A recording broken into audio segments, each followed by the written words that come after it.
మన ప్రభును రక్షకునైన యేసుక్రీస్తు నామంలో ఈ వీడియోని వీక్షిస్తున్న మీ అందరికీ ప్రైజ్ ద లార్డ్.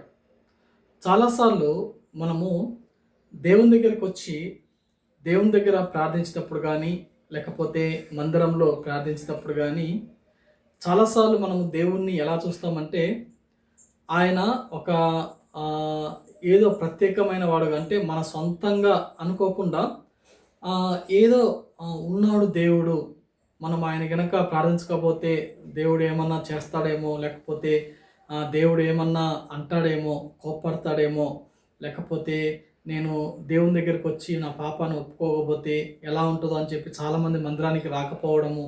ఈ విధంగా చాలాసార్లు మనము దేవుని ఎలా చూస్తామంటే ఒక ప్రత్యేకమైన స్థానంలో పెట్టి దూరంగా మనం ఉంటూ ఉంటాం. కానీ దేవుడు అది కోరుకోవటం లేదు.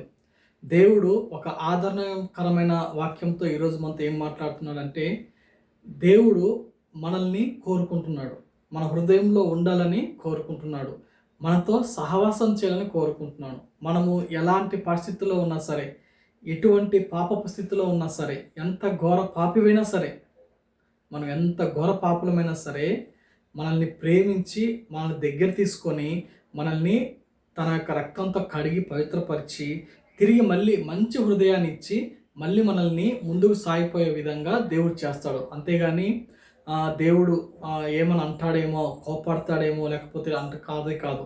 దేవుడు కోపడే వ్యక్తి కాదు. దేవుడు ఎప్పుడు కోపడతాడంటే, మనం ఎప్పుడైతే దేవుని కాదనుకొని పూర్తిగా దేవుని నుంచి దూరం అయిపోయి మన సొంత కార్యక్రమాలతో మనమే ఏమైనా తెచ్చుకుంటే తప్ప దేవుడు తనలో తానే ఎవరిని శిక్షించడు, ఎవరిని దూషించడు, ఎవరిని ఏమీ అండు.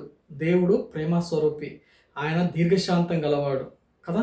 కాబట్టి మనల్ని దీర్ఘశాంతంగా కొన్ని సంవత్సరాలుగా మనం ఎంతటి పాపస్థితిలో ఉన్నా సరే మనల్ని ప్రేమిస్తూ ఉన్న దేవుడు. కాబట్టి ఈ వాక్యమైన నీవు ఒక ఆదరణ పొంది నేను యేసే దగ్గరికి రావచ్చు, నాలో ప్రతి దానికి చెప్పుకొని శాంతిని సమాధానం నేను పొందుకోవచ్చు అనే యొక్క భావనతో మనం దేవుని దగ్గరికి వస్తే తప్పకుండా దేవుడు మనల్ని ఆశీర్వదిస్తాడు, ఒక మంచి హృదయాన్ని ఇస్తాడు, సంతోషకరమైన జీవితాన్ని ఇస్తాడు. ఇటువంటి కృప దేవుడు మనకు దయచేయును గాక.